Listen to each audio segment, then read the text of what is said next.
All right, today is the 16th of October, and last time in class, I'm pulling up my Canvas page so I can look at the exact same thing that you guys see.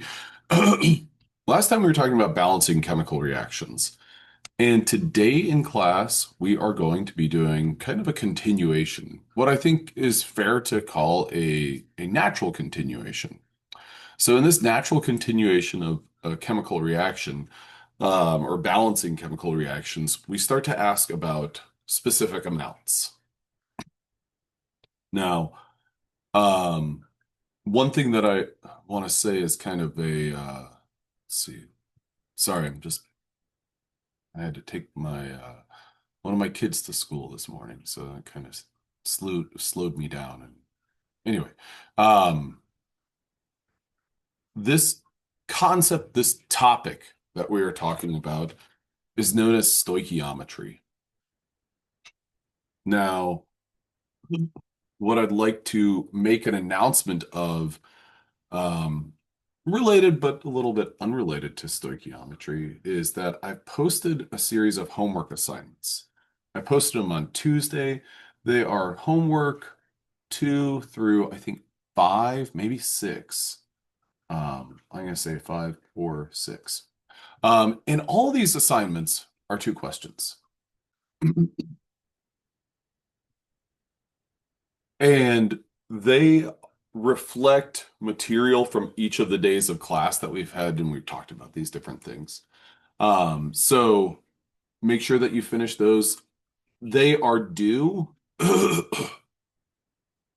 on Tuesday. I would venture to say that each one of them will take you no more than, I don't know, maybe 10 minutes or so. Um, I would say 10 minutes is kind of tops.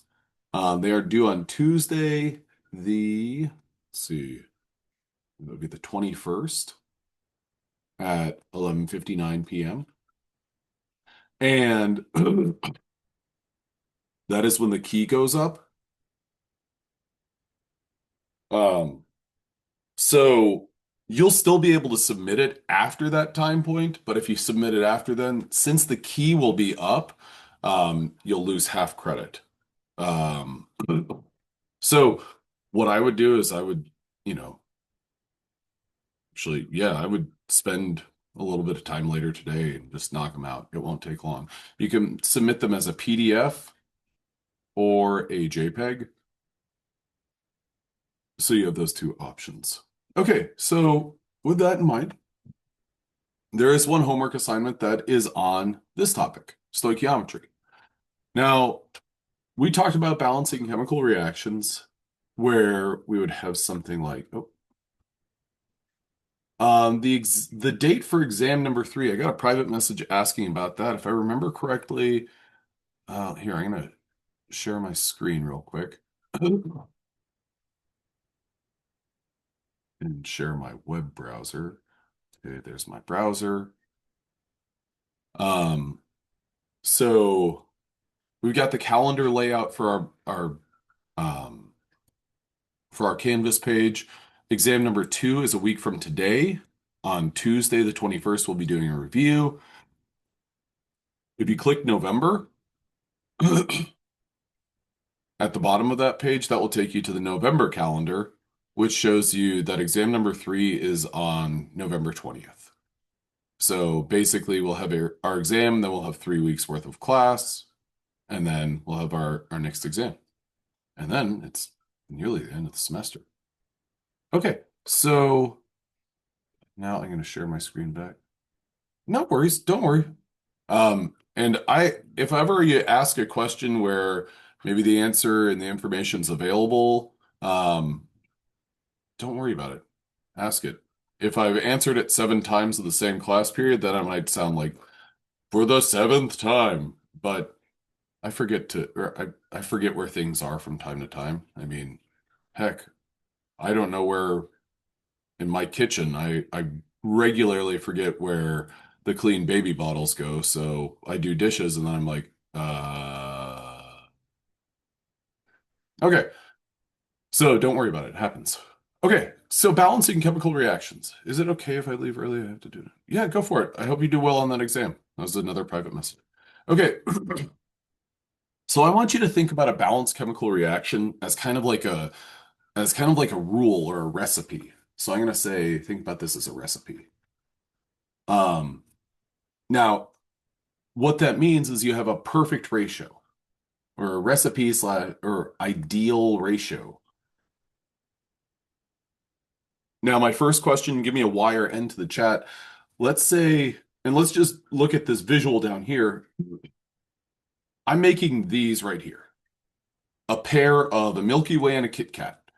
And you know what? If I have two Milky Ways right here, and then I have these Kit Kats that are kind of attached to one another, give me a Y or an N if you can understand how you would be able to make this right here.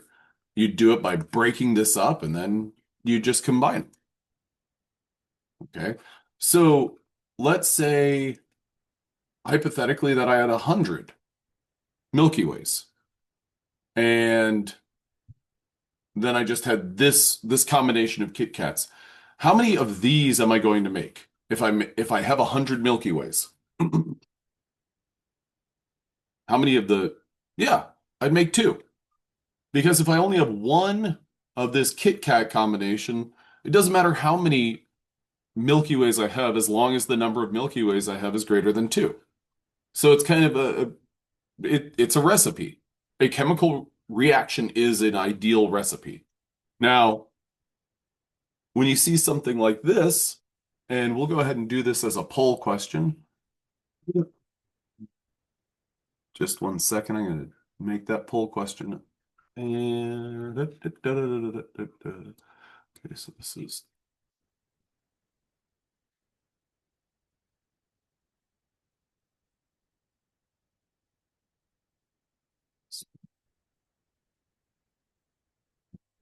um this is a question about balancing this chemical reaction. Oh, dang, why did it do that? Oh, here. Sorry, everyone. I can go back, edit,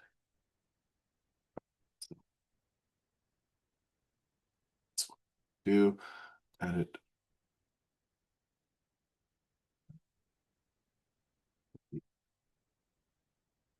delete.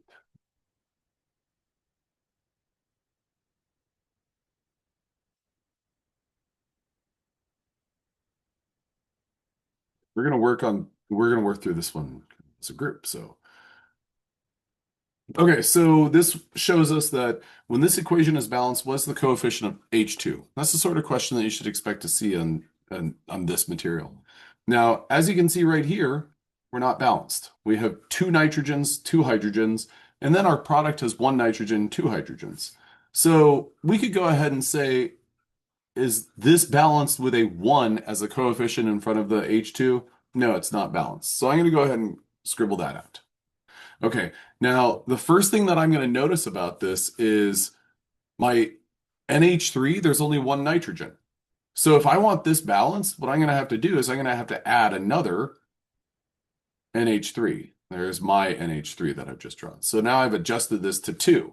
So now my nitrogens are balanced. What about my hydrogens? Well, if I up this to 2, that gives me 4 hydrogens. But I see over here, this 2 applies to that H, so I've actually got a total of 6 hydrogens. So this 2 is not going to work. And instead, what I'm going to have to do is bump that all the way up to 3. So our correct answer for this question would be C, 3. So the poll question, the correct answer is C. Now, I see that there are some A's and B's, but no D answer option was submitted. I presume the A was probably just like submitted it before you looked at it, or maybe you read the question as like, what is the coefficient currently? Um, so that's we're trying to find when you're balancing a chemical ratio or a chemical reaction, you're trying to find out what is the perfect ratio of reactants to one another and reactants to products. That's the objective whenever you're balancing a chemical reaction. Now, all of that fits in with this concept and this idea. Well, the mole. The number of atoms or molecules can be converted to moles using Avogadro's number, which is 6.02 times 10 to the 23rd. Now, you can look at the mass of an element and convert that to moles as well. This place or this molar mass, could you tell me in the chat, anyone tell me where are you going to find the molar mass of an element, we'll say?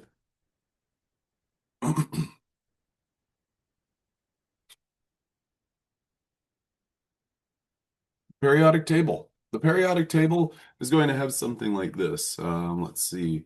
We've got carbon, and carbon has an atomic number of, I believe it's 6, and then you're going to see something like 12.011. So if you have 12.011 grams of carbon, how many moles do you have? How many moles of carbon do you have?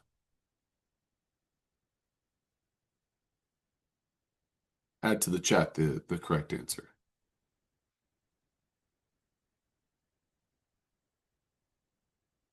So if you have 12.011 grams of carbon, well, look at this number. That is your molar mass. So if you have 12.011 grams of carbon in your hand, you have 1 mole of carbon. So looking at the symbol on the periodic table and extracting that information is valuable. Now, this all fits in with other stuff that we've talked about and known.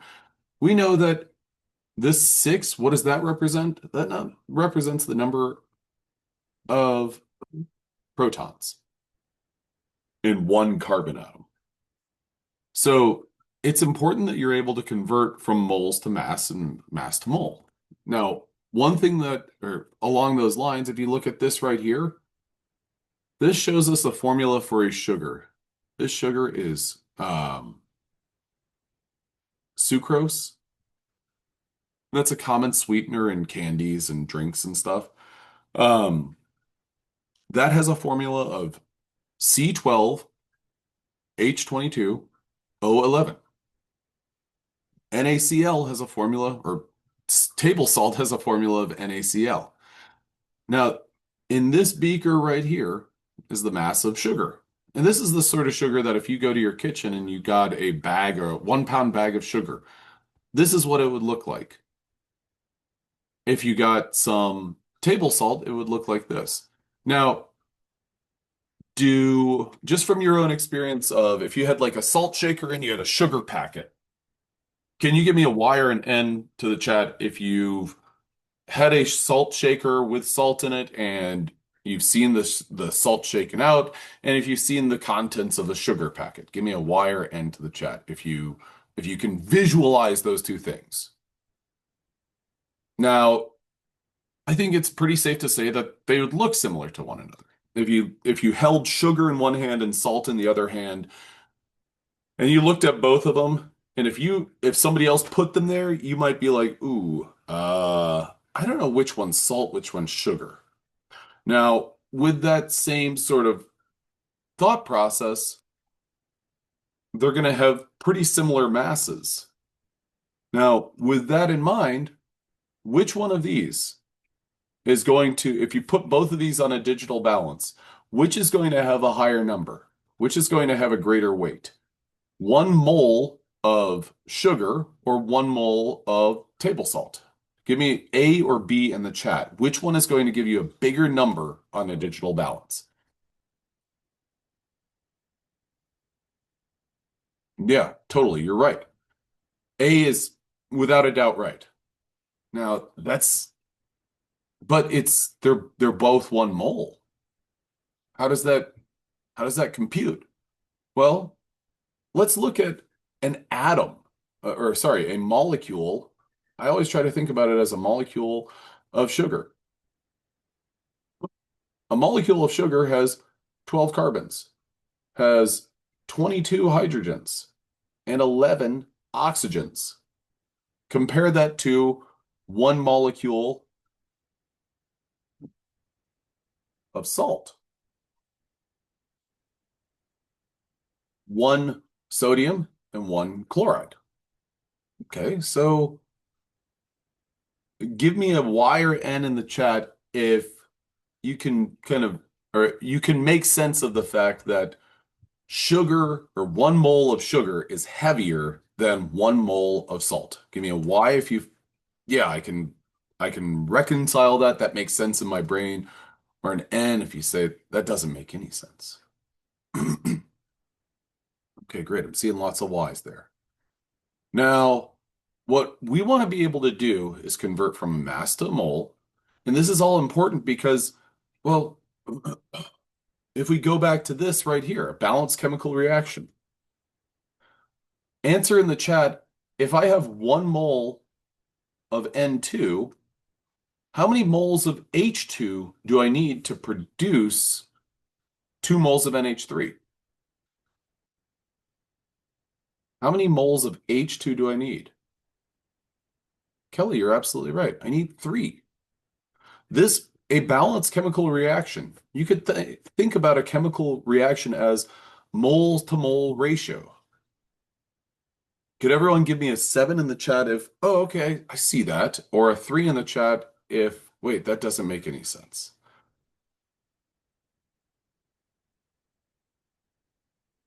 Okay, so when you can think about a balanced chemical reaction as a ratio or a molar ratio of substances to one another, that's going to put you in a really good place because then all that you would really need to do if you're asked about a mass of something is convert that mass of something to a number of moles of that thing. So if we look at Twix bars and Skittles, okay, so in this package right here, there's 25 grams of sugars and there's 45 grams of sugars in Skittles. Now, imagining that it has the same number of, or the same sugar, the same sweetener, molar or molarly speaking, you could say that, well, the Twix bar has fewer moles because the mass is less. And that's reliant on the two sugars being the same. Now, that's an important part about chemical reactions is to think about what is that thing? How does it exist? Here, what we've got is a balanced chemical reaction. Solid carbon reacting with O2 or oxygen in the atmosphere to produce CO2. Well, one way you could look at that is you could say that is a single carbon atom reacting with one single oxygen molecule, producing one carbon dioxide molecule. Another way that you can look at that exact same chemical reaction is in putting it in terms of moles. So I've always kind of found it, or I've sort of looked at it as, okay, is it easier for me to understand a single atom reacting with a single molecule to produce one single product, or is it easier to me to think about it in terms of moles? Now, both of these things are true simultaneously because it's just the ratio. Well, if you're speaking about it in terms of atoms and molecules, well, it's a 1-to-1 ratio. If you're speaking about it in terms of moles, it's a ratio of 1 mole to 1 mole to produce 1 mole. Then, if you're putting in the context of moles, you could talk about it in terms of masses. 12 grams of carbon react with 32 grams of oxygen, producing 44 grams of carbon dioxide. Now, when you look at this number at the bottom, okay, 12 grams of one reactant adds to 32 grams of the other reactant to produce 44 grams of a product. Well, our mass is conserved. Now, in a chemical reaction, 1 mole, or in this specific chemical reaction, and this is a model for other chemical reactions, 1 mole reacts with 1 mole to produce 1 mole. Are the moles additive? No, they're not. And you shouldn't expect to see a reaction that is, oh, 1 mole plus 1 mole yields 2 moles. It might, but don't think about that as like a rule. Okay. Now, here is our next chemical reaction or our next poll question. And I'm going to,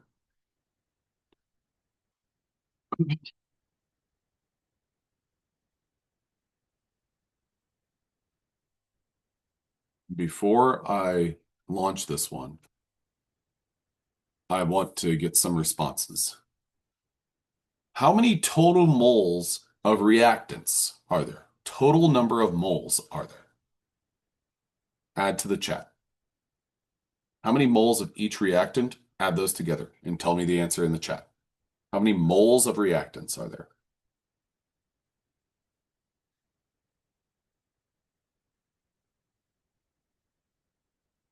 Just the reactants. 6. Okay.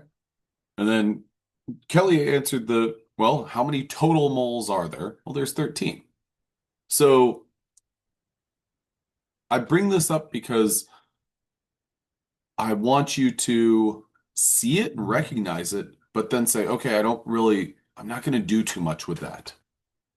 We have 6 moles reacting to produce 6 moles of reactants are to produce 7 moles of products.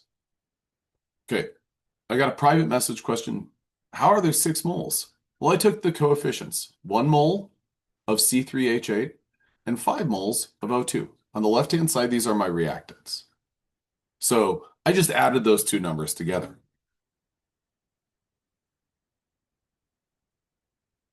Understood. So what we really want to look at is our coefficients. So 6 moles of reactants produce 7 moles of products. Okay. I again, I want you to see that and be like, okay, that's great. Interesting. I understand what's taking place here. I don't want you to think about it as, well, 6 moles of reactants have to make 6 moles of products. So if I had 1 mole of C3H8, so 1 mole of this, answer in the chat, how many moles of O2 do I need to react in like a perfect ratio without looking at the products? I'm going to scribble those products out for a second. What's the perfect ratio of C3H8 to react with O2?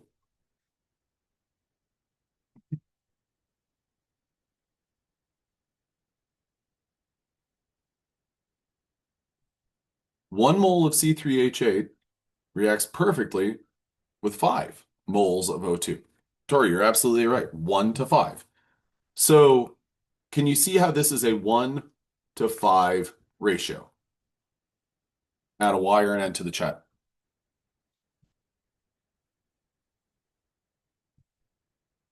Okay. Now, this is important because this tells you this is kind of like if you're making cookies, you're making sugar cookies. No, snickerdoodles. You're making snickerdoodles, which are arguably the best cookies of all time. You need a certain amount of cream of tartar. I'm not sure if it's pronounced tartar or tartar, but you need a certain amount of that. And let's say that it's 1 tablespoon of cream of tartar to 1 cup of flour. Or actually, let's go with 2 cups of flour. Okay, so that's what the recipe calls for. C3H8, 1 mole of that reacts perfectly with 5 moles of O2. Now, what is that going to produce? Well, that is going to produce a product. The two products, I'm going to scribble out the coefficients. The two products are CO2 and H2O. Okay, so those are the products that are going to be produced when we react. In just a moment, I'll get to that. Sorry, can I show one that wouldn't be a ratio? Okay, so every chemical reaction is going to have a ratio. And when we take something like, let's say, you know what? I'm going to scribble this out. Actually, no, I'll leave this and I'll come back and I'm gonna give us a balanced chemical react or an unbalanced chemical reaction. And we're gonna balance it. So this shows 1 mole of C3H8 reacts perfectly with O2, and it reacts in a 1 to 5 ratio. It's going to produce our two products, and you'll always be given those products, CO2 and H2O. I've got let's see here. Could anyone tell me what type of chemical reaction this is? If you add it to the chat, and there's a bonus point on the exam if you get this right. What is the type of chemical reaction? We've got a hydrocarbon, C3H8, and oxygen, or O2. It's burning, but what happens before? Okay, it's a burning reaction, yeah, but we talked about it last time. I'll give you a hint. It starts with a C. It's oh, there, perfect combustion. Okay, great. Great job, everyone. So this is a combustion reaction. We've got this explosion that takes place. Great job. So this reaction is C3H8 plus O2 yields CO2 and H2O. Now, whenever it does, 1 mole of C3H8 reacts with 5 moles of O2 to produce 3 moles of CO2 and 4 moles of H2O. Now, with that in mind, this poll question, and we're gonna come back in just a second and look at a different reaction, but this question asks us, what about when we have 2 moles of propane? Now, this C3H8 is propane. How many moles of carbon dioxide are you going to produce? Before I launch the question, I want you guys to look at it and say, okay, well, when you have 1 mole of C3H8, answer in the chat, how many moles of CO2 are produced? 1 mole of C3H8 produces how many moles of CO2?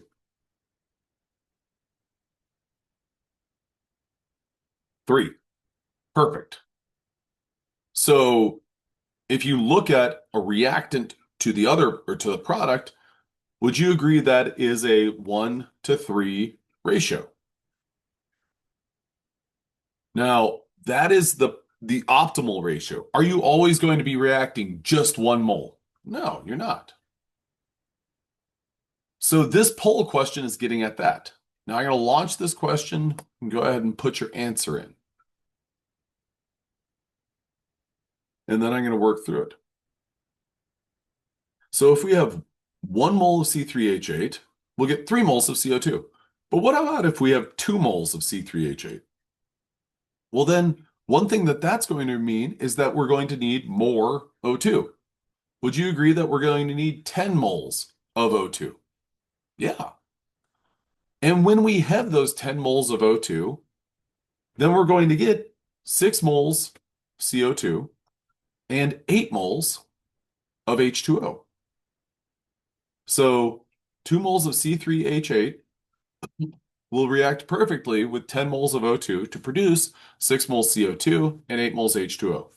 Now, this poll question, one thing that you have to know whenever you look at a poll question like this or you look at an exam question like this is I want you to look at it and say, oh, well, it doesn't mention my other reactant. When another reactant is not mentioned, just go ahead and look at it and say, oh, okay, there must be an unlimited amount. I'm going to say unlimited amount if not mentioned in question. Okay. The majority of the class, let's see, we're at, yeah, 71% of the class has answered that they think that E is the correct answer, and you're absolutely right. I'm going to leave this for just one more second because I'm pulling up another slide. I'm going to go next. So E is the correct answer. Now I'm going to give you an unbalanced chemical reaction. And just, let's see. I'm going to give you, let's see, we will go with, you just have to make sure that it's not one that I gave you on your homework or anything like that.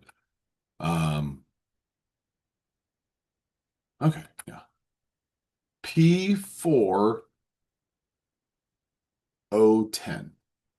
plus H2O yields H3PO4. Okay, first question, wire N to the chat. Is this balanced? Do I have the same number of um, phosphorus on each side of the reaction? It's not. Now, what I need to do is I need to figure out how many H2O will react perfectly with how many P4O10. This is like, this is a good example of a question that you might see on an exam that says, hey, balance this. Now, if you look at this, one of the things that might stand out that makes this a little bit, I'll go ahead and say easy, is that there's a subscript. I'm going to go ahead and just characterize as it looks weird. There's a subscript and oxygen, or sorry, oxygen has a subscript, but then it doesn't have a subscript. And oxygen's found in two different reactants. Well, oxygen's found as a product in one location. Okay. Then let's see. So I kind of want to avoid messing with oxygen. Next up would be, well, phosphorus. Oh, phosphorus there. Um, what I want to do though is taking a molecule like this, I want to leave the coefficient as a blank. And whenever I leave it as a blank, that coefficient is effectively 1. Because if it was 0, then there's none of that there. So I've got a coefficient of 1 there. Now, H2O and H3PO4. What I want to do, does anyone have any suggestions as to what they should or what should be placed in front of the only other molecule that has phosphorus in it? This one right here. Any suggestions for that? 4, I like it. I'm going to put a 4 here because my 4 phosphorus and my reactant and my 1 phosphorus, this will apply to that. So that's going to balance out my phosphorus. Could you give me a Y or an N to the chat if you follow that? That's kind of a first step.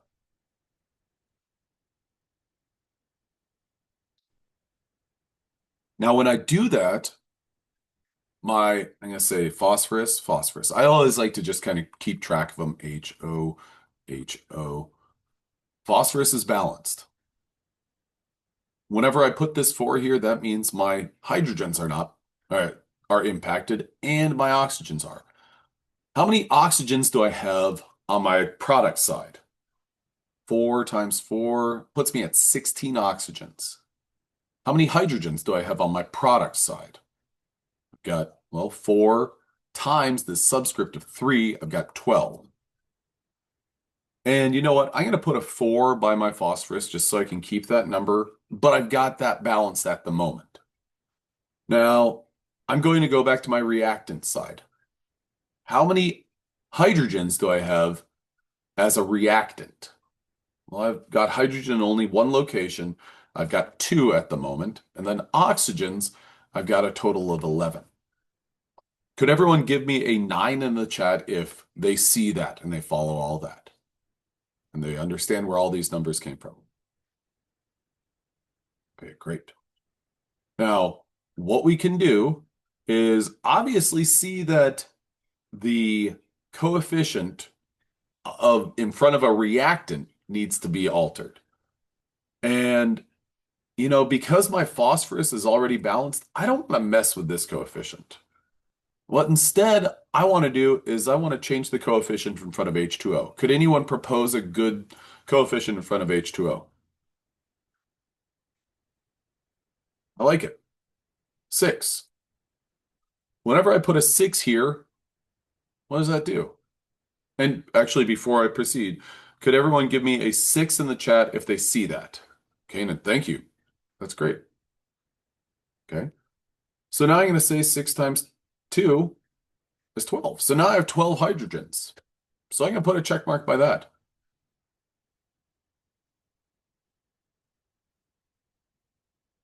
Yes, that was a 4 times the 3 on the product side. So those are balanced.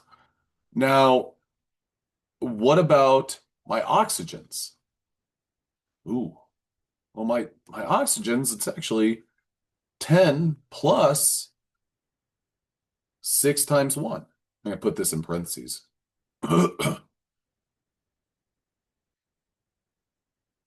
So I'm balanced. Does everyone follow that? Give me a Y in the chat if you follow all that.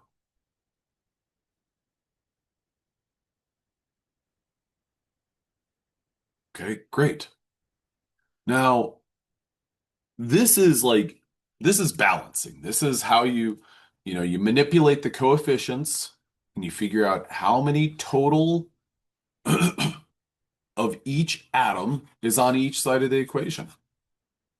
I'm going to erase all of that, breaking it down like that. Just awesome. I'm so happy to hear that. That's great. Okay. So what we did basically, I always like to think about this is, you know, to use that baking or cooking analogy. What we did was we got some P4O10, and then we got some H2O. We added those together, and then we were like, okay, well, what are we making? Did we have enough to make our product? And we were like, no. It's almost like if somebody approached you and they said, hey, to make a cookie, you need salt, sugar, flour, and vanilla extract.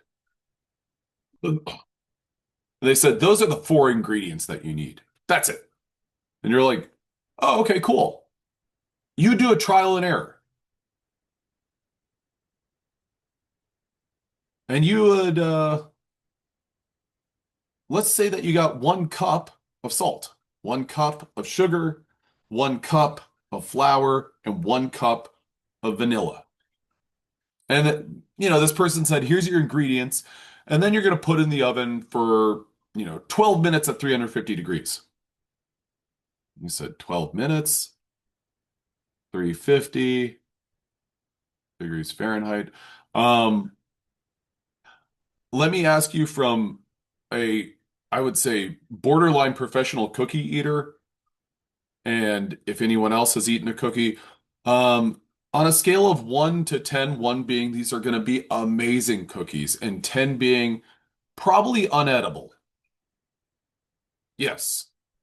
So that would be your first try. Then you'd say, okay, well, I think that there was a little bit too much salt, and I think there was a little bit too much vanilla. And so what I'm going to do is I'm going to cut this in half. I'm going to say, let's say 1/4 of a cup of salt, and then I'm going to go with 1/4 of let's go with 1/8 of a cup of vanilla. Okay. Are these going to be a 10 or Tori, I like your response of 11? So awful. Where would these be? 1 being smiley face and 10 being the yuck call poison control face. Kelly, I like it. Tori, I like it. Um, these cookies are getting closer to what you want. And so you're kind of fine tuning it to figure out the ideal ratio. Does that make sense, everyone? Give me a Y or N to the chat if, okay, yeah, I'm just sort of adjusting these amounts. Okay. And obviously, if you were doing this, it would take a lot of trials because you'd have to wait and everything like that. But that's what we're doing when we're balancing a chemical reaction. We're figuring out what's the ideal ratio. And then we'd figure out eventually, oh, okay, well, the best cookie is whenever we have, 1/8 of a cup of salt, 1 cup of sugar, 2 cups of flour, and then 1 teaspoon of vanilla. And you're like, hey, that's pretty good. Along the way, I had to continue reducing the amount of salt. And then I had to up the amount of flour, and then I reduced the amount of vanilla even more. Because as someone who, when they were 12, decided I like vanilla extract, I tried vanilla extract, and vanilla extract not in a recipe is not good. It's awful. It's like totally deceptive. A little bit goes a very long way. Okay, so that's what we're doing. Now, does everyone follow that this is our ideal ratio or I'll say our ideal recipe? Okay, so this is our ideal recipe. 12 minutes. And this recipe will get us those cookies, much like this balanced chemical reaction is our ideal recipe. Well, when you go to the grocery store and you're buying ingredients for your cookies, you're not going to go in and say like, hello, I would like an eighth of a cup of sugar. Instead, you're going to go in and you're going to be like, okay, well, I'm either getting 5 pounds or 10 pounds of sugar. I'm getting 5 pounds or 10 pounds or sorry, I'm getting probably 2 pounds salt, 10 pounds flour, and then for vanilla, you're getting like 250 milliliters of vanilla. And so what you're going to do is you're going to look at all these different things and you're going to say, okay, well, I want to make this perfect number of cookies, the minimum number of cookies. And then you're going to fine tune those amounts. You're going to reduce those amounts. Could everyone give me a Y or N to the chat if they follow that? The amount that you are given or you start with does not necessarily match up with the amount that you need. So the same thing goes for a chemical reaction, which was why this question right here, our correct answer was 6. Because this recipe right here shows us 1 mole or 1 C3H8 reacts perfectly with 5O2 to produce 3 CO2 and 4H2O. Now, what if you have more than that? Well, you can make more than that. If you have more than that, then if you have 2 C3H8, then you need 10O2. And when you need and you get that 10O2, you can get 6 CO2 and 8H2O. Now, what if this question was a little bit different? And I want you to answer in the chat if you had 2 moles of propane, okay, so that's our 2C3H8, you know that you need 10O2.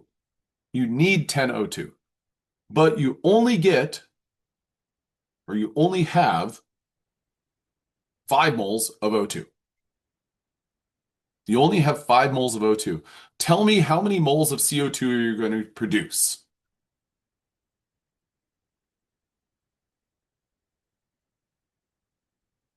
Three. You're absolutely right, Victor. You're only going to produce 3 CO2 because you don't have this much. You're limited by one of your reactants. It's similar to, okay, well, let's say that you have 5 pounds of sugar, 2 pounds of salt, 10 pounds of flour. Can you make, do you think if you had 5 pounds of sugar, 2 pounds of salt, 10 pounds of flour, and an infinite amount of vanilla, do you think you could make like 20, or let's see, like 10 dozen cookies? Probably. Now, I know I'm using different units, pounds and cups and everything like that, but you could make a ton of cookies. But let's say that you had all of this sugar, you had all this salt, you had all that flour, and let's say that this mixture makes 12 cookies. What if you had 2 teaspoons of vanilla? Could anyone tell me the total number of cookies that you could make with all of these amounts? Perfect. 24. You are limited because this 5 pounds, that's a ton of sugar. 2 pounds of salt, that's a ton of salt. 10 pounds of flour, that's a ton. You have plenty of all of these, but this one, this reactant, this ingredient limits. Can you give me a 1 in the chat if that makes sense? A 9 in the chat if you don't follow. Okay, great. Now that's the idea behind stoichiometry, and that's what we're working through today. So 1 mole of C3H8 reacts with 5 moles of O2 to produce 3 CO2 and 4 H2O. These are our reactants. These are our reagents.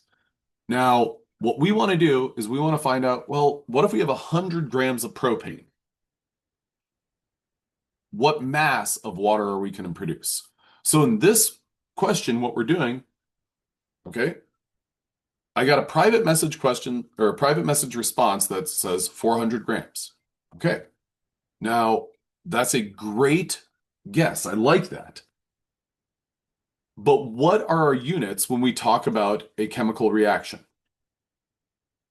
Is this 1 mole or is this 1 gram? This is 1 mole. And what we need to do is we need to convert using this chart right here. We need to take mass to moles. And then, as soon as we figure out the number of moles of propane, we can plug it into this and figure out our ratio. Now, what the private message came through to say was basically that this is a 1 mole to 4 mole ratio. And I like that. We're going to use that. The first thing that we need to do is we need to convert 100 grams of propane, which I'm just going to go ahead and say is C3H8.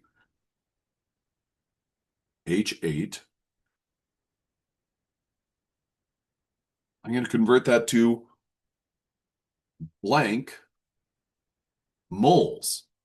C3H8. Okay. So how do we do that? Well, we got to look at the periodic table.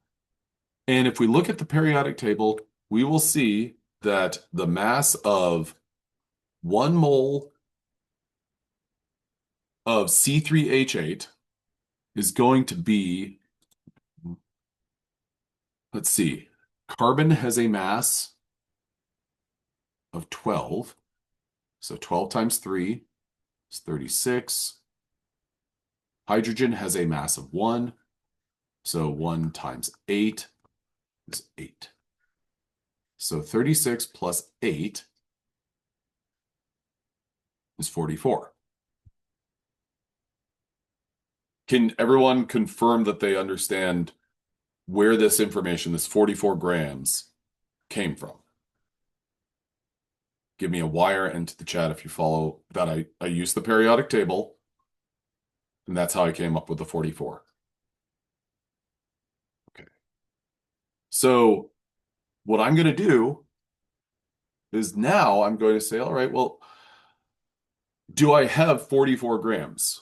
Well, I have, from this question, I have 100 grams of C3H8. 44 grams of C3H8 is 1 mole of C3H8. What I would like you guys to do is tell me, since I have 100 grams of C3H8, is that more than 1 mole or less than 1 mole of C3H8? M for more or L for less? Yeah.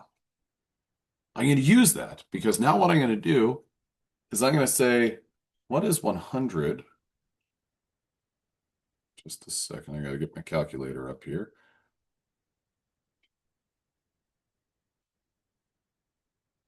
100 divided by 44. I'm taking my grams of C3H8 and I'm going to get 2.0 0.27, which I'm going to go ahead and just round it to 2.3. So could everyone confirm with a Y or an N? Y to confirm, yeah, I understand that, and N, I don't follow that. That 2.3 or that 100 grams of C3H8 is 2.3 moles of C3H8. Yeah, don't worry about the rounding there. Yeah. Your answer options when it comes to rounding are always going to be like, it's clear that you had to round to get this. So yes, it's fine. Okay. So now let's revisit this. This chemical reaction is 1 mole produces 4 moles. Well, what if I have 2.3 moles C3H8? And this question doesn't mention O2. Could you tell me how many moles of H2O will I produce? I'm going to scribble out my other reactant product. Spot on. 9.2 moles of H2O because it's a 1:4 ratio. If 1 mole will produce 4, then 2.3 will produce 9.2 moles of H2O. Okay, could everyone confirm with a Y you follow that? Or an N?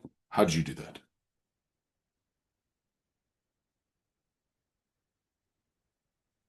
So what I did was this question gives me an amount of propane, which is 100 grams. I had to convert that 100 grams into number of moles. And the way that I did it was I said, based on the periodic table, 44 grams of C3H8 is 1 mole of C3H8.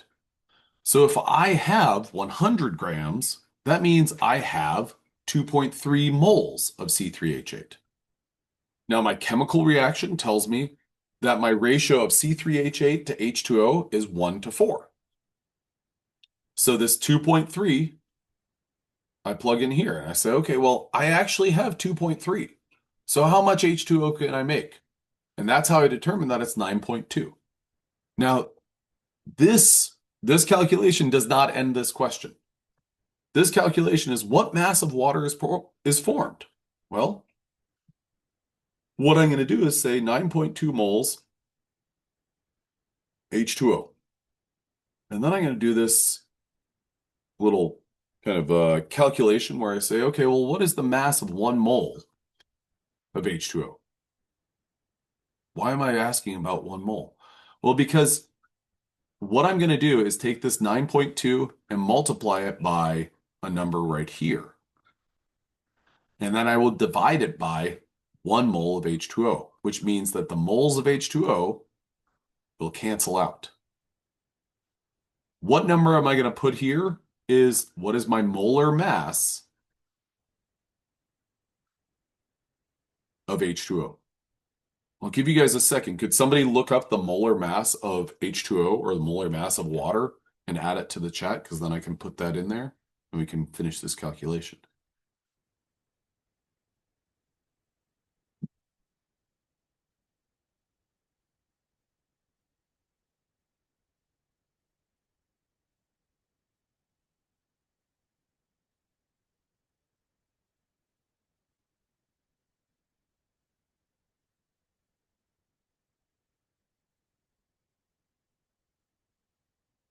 So this is on the periodic table, the molar mass of oxygen. Molar mass of oxygen is going to be 16. Molar mass of 2 hydrogens is going to be 2. So 16 plus 2, 18. 18 grams of H2O is our molar mass of H2O. Does that make sense? Add a Y or an N to the chat if you follow how I got that. Okay, great. So what I'm going to do here is I'm going to say, well, this 18 came from the periodic table. I looked at the oxygen and I saw that that was 16. And then the 2 hydrogens were, well, 1 gram each. So I'm going to say 9.2 times 18.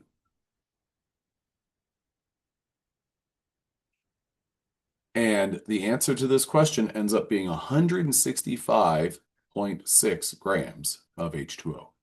Now I got a private message question that I'm going to look at. I'm assuming if the perfect ratio of a different chemical reaction didn't have a 1 as a coefficient, this would get more complex, correct? Because it wouldn't be a 1-to-4 ratio. Yeah, but the same principles exist. And you know what? Let me go ahead and add a. I know that sometimes the symbols they produce a point of confusion. So what I want to do here is I'm going to go on to another blank. Okay, so this is the flow chart of what we just did. And that slide is up there. That's slide number, I think, that would be slide number 10, I think. So let's say that we have a chemical reaction where we have reactant A and B, and they produce C plus D. Okay. Let's say that our perfect ratio is 3 moles of A react with 7 moles of B to produce 9 moles of C and 2 moles of D. Could everyone give me the answer of, let's say that I had 6 moles of A and infinity moles of B. How many moles of C am I going to produce? Answer that in the chat. 18. Okay, perfect. Let's say, could you give me a Y or an N to the chat if you follow that it's 18 and you understand that? Okay. So this symbol right here represents infinity, means you have more than enough. You have all the B that you need. 6 moles of A react with all that you need B to produce 18 moles of C. Because you kind of don't even care about B. Now I'm going to change this. I'm going to say 6 moles of A react with 7 moles of B.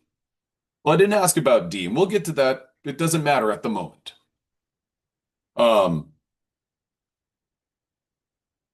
Let's say that I have 6 moles of A and 7 moles of B. How much C and how much D am I going to produce? Tell me the number of moles of C that I'm going to make.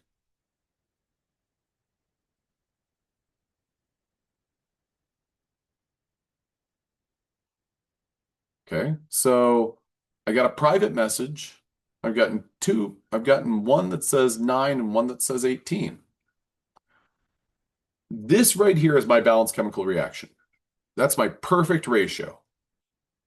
3 moles of A react perfectly with 7 moles of B to produce 9 moles of C. Okay, so that's a perfect ratio. If I have more A, but I have the exact same amount of B, how much C will I produce? Well, this perfect ratio is 3 to 7 to 9 to 2. If I have more A and the exact same amount of B, what that means is I only make 9C. The reason being is because I need both A and B to come together to make C. And it's almost like it doesn't matter how much A I have if I only have this amount of B. Now, I'm going to jump ahead and I'll come back to this in just a moment. If you've ever gone to the greatest grocery store on the face of this earth, H-E-B, well, then you've probably done this, or you've possibly done this. You've purchased a bag of hot dog buns, and hot dog buns come in packs of 8, 16, or 24. I'm sure that there's something larger than that. And then hot dog franks typically come in packages of, let's see, 2, 4, 6. Okay. If you bought one bag of buns, would you have sorry, one bag of buns and one package of Franks. Would you have left over Franks, F, or B buns? Add it to the chat. You'd have leftover buns because each one of these Franks is going to fill one of these buns. Now, what if you got two packages of buns? Two packs. And let's say 3 packs of Franks. First of all, answer this. How many hot dog buns do you have if you buy 2 packs of buns? 16. Great. And if you bought 3 packs of Franks, how many Franks do you have? 18. Okay. Have we reached a perfect ratio where there's nothing left over? If we buy 2 packs, no, we haven't. We want to consume both of these perfectly. So then we're balancing this out. Now we're going to up it to 3. 3 packs of buns. Tell me how many buns you have. 24. And then if you buy 4 packs of Franks, how many Franks do you have? 24. So we have a chemical reaction here effectively that is 3 packs of buns plus 4 Franks. And from that, we're going to generate 24 hot dogs. Does everyone see that? Add a wire and into the chat. Okay. Now, let's say that this is our ideal reaction. It's a 3-to-4 ratio, a 3-to-4 to 24. Let's say that you bought, so this is kind of your recipe that you're following. Let's say that your friend went out and bought 312 packs of buns, and then they bought 4 packs of Franks. How many hot dogs are you going to make?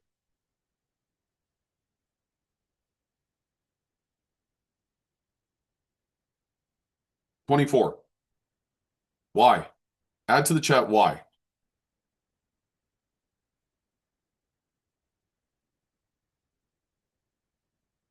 I know this is a lengthier response, but yeah, the Franks are limited. What about if we had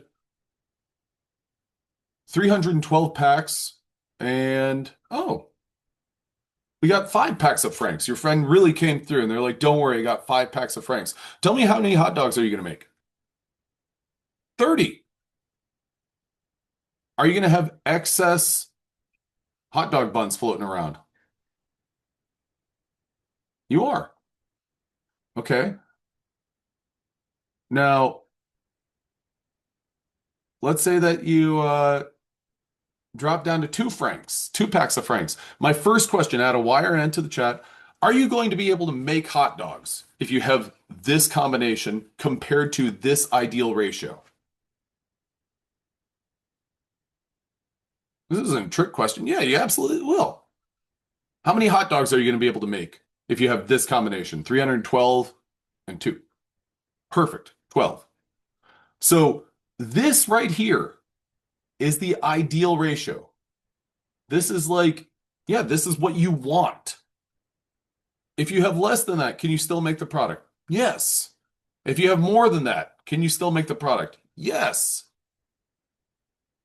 If you have 312 packs and 9 packs of Franks, you'll be able to make, okay, well, I know that I need a 3-to-4 ratio.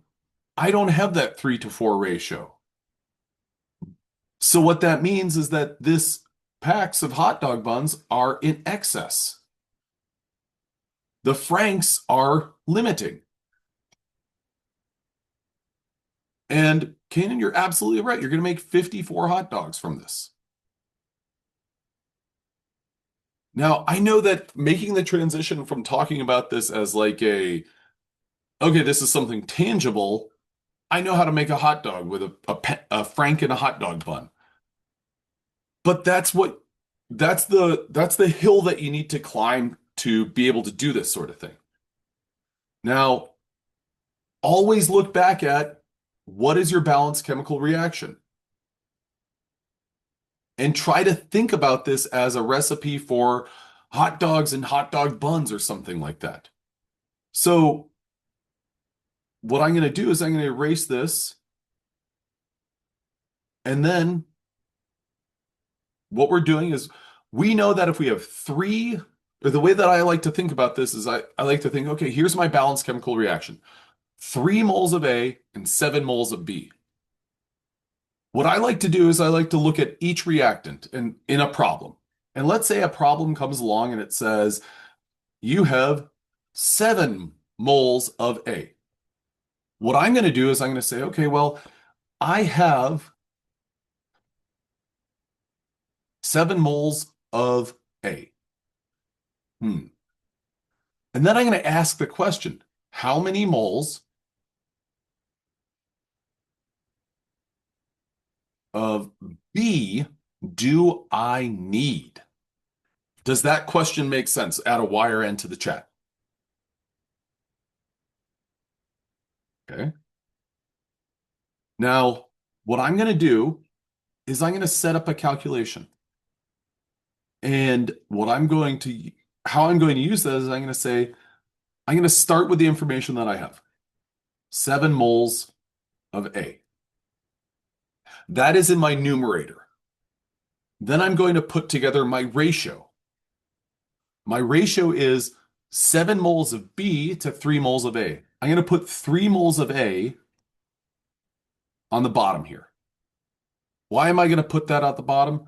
Well, because this, if I have moles of A divided by moles of A, those units will cancel out. And my question is, how many moles of B do I need? So I want my unit that's left over to be moles of B. So on top of this 3, I'm going to put 7 moles of B. Could you give me a wire end to the chat if you understand how I set this calculation up?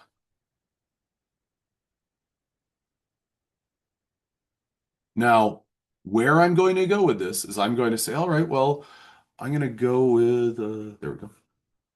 I'm going to multiply because my question is how many moles of B do I need? That's my question. And this is maybe a building block or a part of a question.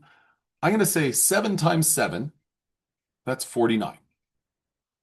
I'm going to say 49 divided by 3. Does everyone follow that next step? Add a wire and end to the chat. So now I'll do 49 divided by 3, and I get 16.3. That 16.3 is moles of B. And so whenever I do that sort of thing, I'll say, okay, well, I have 7 moles of A. I need 16.3 moles of B to perfectly react. Give me a wire end to the chat if that makes sense. Okay. Now, what you would see in a question, so a, a challenging question might be something like this. How many moles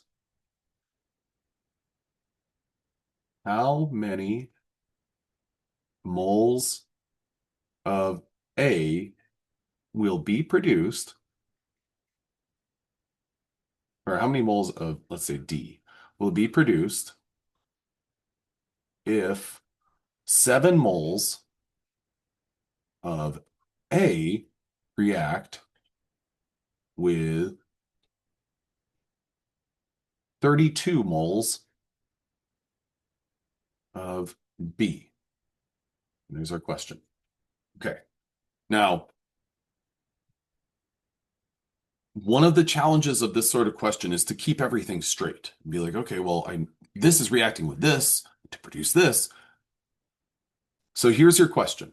How many moles of D will be produced if 7 moles of A react with 32 moles of B? Okay. Now, I did this calculation right here. I have 7 moles of A. The reason I did that calculation is because in this question, that was the first number that was presented to me with respect to my reactants. So imagine that you're given 7 moles of A and 32 moles of B. 7 moles of A will perfectly react with only 16.3 moles of B. So when 7 moles of A and 32 moles of B react, which reactant will you have left over? A or B? Add it to the chat. I got it as a private message, and you are absolutely correct. You will have B left over. Okay. So I'm going to add here, I'm going to add a little detail about this. I only use 16.3 moles of B. Does everyone agree with that statement? Add a Y or an N to the chat. Okay. So at this point, one thing that I can say is that B is in excess. Add a Y or an N to the chat if you agree with that statement and understand that statement. So now what we can do is we can say, all right, well, yeah, I've got 32 moles of B, but it doesn't matter. I mean, is this question really changed if that number went from 32 to 31? Does anything really change? Not really. I'm going to put it back at 32 just for the sake of organization. Now, with that in mind, what I want to do, though, is I want to figure out how many moles of D will actually be produced. And 7 moles, that's going to be the number that really dictates everything.